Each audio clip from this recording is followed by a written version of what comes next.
stress ကိုရော့ကြအောင်လုပ်နိုင်တယ်ဆိုရင်ပိုက်အစီလဲကြမြင်တယ်တချို့လူတွေအစီကြတာလက်မောင်းရောပေါင်ရောအစီကြသွားပြီဒါပေမဲ့ခါနဲ့ပိုက်မှာအစီကြီးကျန်နေခဲ့တယ်ညလည်းကောင်းကောင်းမအိပ်နိုင်ဘူးအစာစားခြင်းစိတ်လည်းများတယ်ပိုက်လည်းခဏစားတယ်နောက်ရက်ထလာတဲ့အခါမှာမျက်နှာတွေရောခန္ဓာကိုယ်တွေရောဖောရောက်နေတာခံစားနေရတယ်ဆိုရင်ဒါဒီခန္ဓာကိုယ်ရဲ့ဒီ stress hormone ဆိုတဲ့ဒီ cortisol hormone တက်နေတာဖြစ်နိုင်တယ်အထူးသဖြင့်အလုပ်များတဲ့သူတွေဥပမာနေ့ခင်းပိုင်းမှာအလုပ်သွားလုပ်ရပြီးတော့မှရုံးစင်းတဲ့အချိန်မှာအိမ်ပြန်ရောက်လာတဲ့အခါမှာကလေးကိုစောင့်ရှောက်ရတယ်ကလေးကိုပြုစုရတဲ့အပြင်ကမှဒီချိန်မှာအချိန်ဖြည့်ညစ်ထုတ်ပြီးတော့မှလေ့ကျင့်ခန်းကိုလုပ်တဲ့သူတွေဒီလူအုပ်စုတွေကခါပိုက်ချရပိုခတ်တယ်ဒီလူအုပ်စုတွေကခန္ဓာကိုယ်ထဲမှာဒီအစီကိုစွမ်းရည်အနေနဲ့ဖြိုခွင်းတာကိုရော့ကျစေပြီးတော့မှဘိုက်မှာအစီကိုပိုစုစေတယ် cortisol ဆိုတဲ့ဒီ stress hormone ကကျွန်တော်တို့လူလိုပဲသူကအလုပ်လုပ်ချိန်ရှိတယ်မနက်ထလာပြီဆိုရင်သူကစပြီးတော့မှအလုပ်ထွက်လုပ်တယ်ကျွန်တော်တို့လန်းဆန်းစေအောင်ရဲ့အလုပ်မှာရှိတဲ့ဒီ stress တွေကိုခံနိုင်ရရှိအောင်ရဲ့ဒီ workout လုပ်တဲ့ဟာလေးတွေကိုခံနိုင်ရရှိအောင်ရဲ့ဆိုပြီးမှသူထပြီးတော့မှသူကအလုပ်လုပ်ပြီးတယ်ဒါပေမဲ့ညအချိန်ရောက်တဲ့အခါမှာကျွန်တော်တို့ recovery ပြန်ရအောင်အတွက်သူကတဖြည်းဖြည်းနဲ့သူကကျ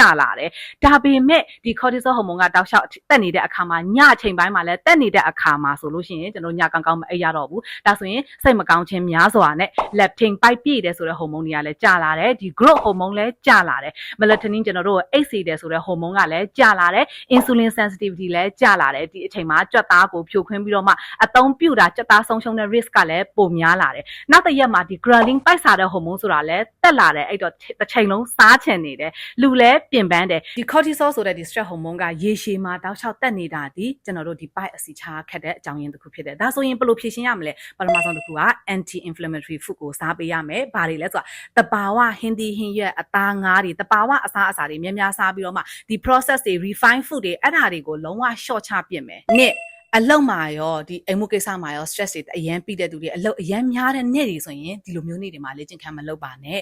အထူးသဖြင့်ဒီည9နာရီ10နာရီနောက်ပိုင်းမှာအားပြီးတော့မှအဲ့ချိန်ကိုဖိညစ်ပြီးတော့မှလေ့ကျင့်ခန်းလုပ်တဲ့သူတွေအဲ့ဒါတွေပိုဆိုးစေပါတယ်ဒီလိုလုံးဝအချိန်မရှိတဲ့သူတွေဆိုရင်ကျွန်တော်တို့အစားနဲ့အစီချတာဒီပို့ပြီးတော့မှကောင်းတဲ့ result ကိုရစေတယ်ဂျားထဲမှာလမ်းတာများများရှောက်ပေးပါ3လေ့ကျင့်ခန်းပုံမှန်လုပ်သူများဆိုလဲနားရက်ကိုဂရုစိုက်ပါတစ်ပတ်မှာနားရက်ကို2ရက်ကနေ3ရက်အနည်းဆုံးပေးပါ4လေ့ကျင့်ခန်းလုပ်ချိန်ကိုတနာရီကြော်လွန်အောင်မလုပ်ပါနဲ့ဖြစ်နိုင်ရင်တနာရီအတွင်းပြီးအောင် control လုပ်ပါတနာရီကြော်သွားတဲ့အခါမှာကျွန်တော်တို့ခန္ဓာကိုယ်ကို stress ပြီးစေပါတယ်5 carbohydrate ကို over control မလုပ်ပါနဲ့တရက်မှာ carbohydrate 140 gram 150 gram အောက်ထစ်စားပေးပါ